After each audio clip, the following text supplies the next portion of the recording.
Welcome to A Voice of Reason in Turbulent Times with Pastor Charles Burnett-Morrow. A powerful, practical, prophetic, and progressive commentary about what is happening in our world today. In order to prevent tyranny, in order to prevent authoritarianism in America, the majority of the voting population has to be opposed to the notion of a king. Sadly, most people in America today have never sat under a king. Now, there are people who have come from other countries and they've had, monarchies, but in the modern world, most monarchies are very much limited. They don't wield the same weight, the same authority and power that they once did. Now they're given more or less, like in England, the monarchy is given more of a advisory role. The monarch can advise the government, they can suggest, they can recommend, they can offer their input. However, they do not wield the levers of power. Those levers are controlled, in England, they're controlled by Westminster Palace. They're controlled by the House of Lords, the House of Commons, the leadership of the government in the United Kingdom. We are at a place in America today where many people, especially in the religious right, are convinced that our nation would be better off with a king. I preached a message. I know I keep saying this, but folks, I'm going to keep saying it because it's a fact. I preached a message 20 years ago this year, or last year. 20, so it's going on 21 years now. I preached a message while George W. Bush was running for re-election.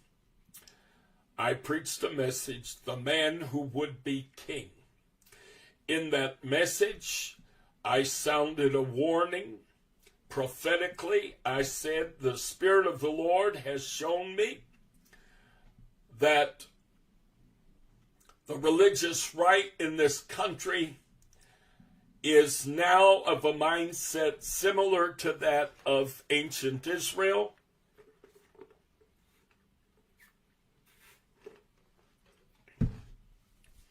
Israel no longer, as a nation, wanted to be guided by prophets.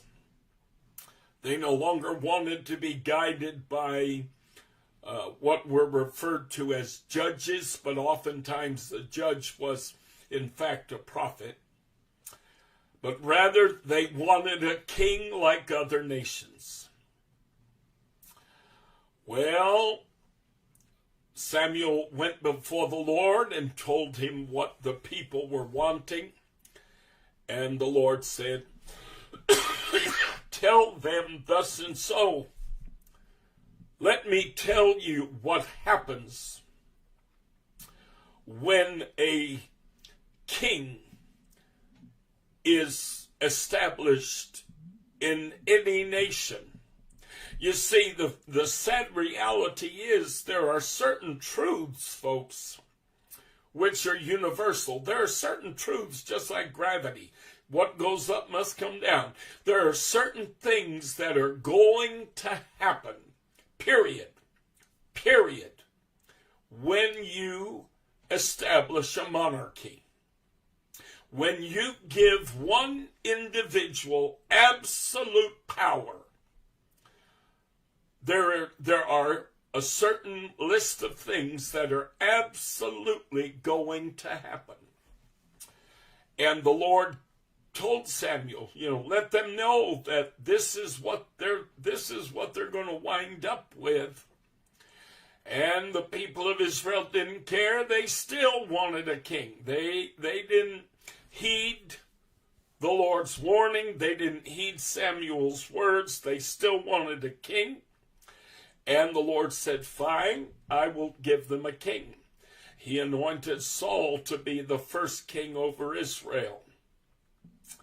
Saul started out well, but before too long, the position of power went to his head, as always happens.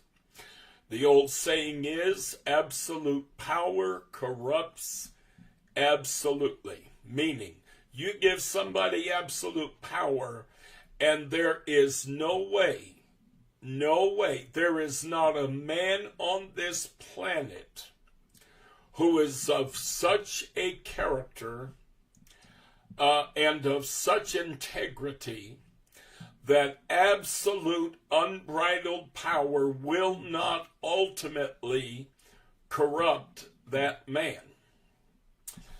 And so, what started out, I say sweet in their mouth, became bitter in their belly. It tasted good, but it gave them a stomachache, okay?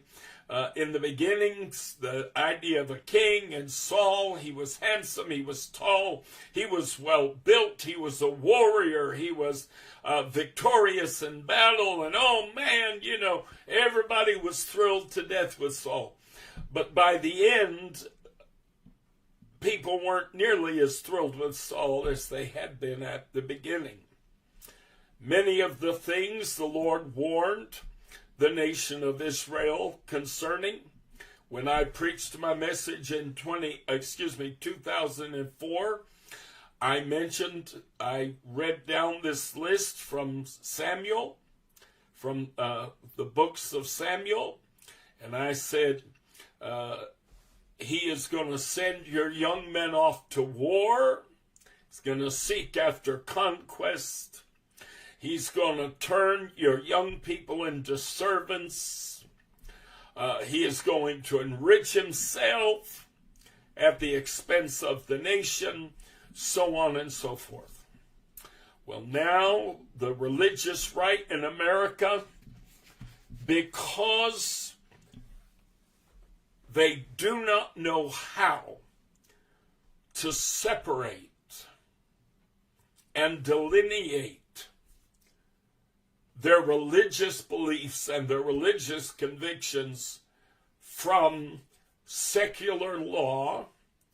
They do not understand that if I'm to be free to worship God, if I'm to be free to live as a Christian, that the other guy has to be free to swap wives or marry another man or whatever, okay?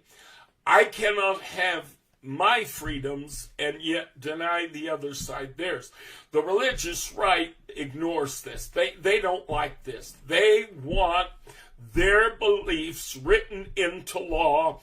They want their beliefs to dictate for all the people of the nation how they are to behave, how they are to conduct themselves. And you cannot have that in a constitutional republic. Our Constitution does not provide for that because you cannot have a theocratic constitutional republic. It is impossible. If you were to write into law laws that satisfy the convictions and the beliefs of the Christian population, and by the way, you're never going to be able to write a law into existence that is going to satisfy the entirety of the Christian population, because there is such diversity in America within even the Christian tradition. There are so many different denominations and belief systems and doctrines and dogmas that writing a law that would satisfy all Christians is not possible. a law that might be supported by the Southern Baptist Convention,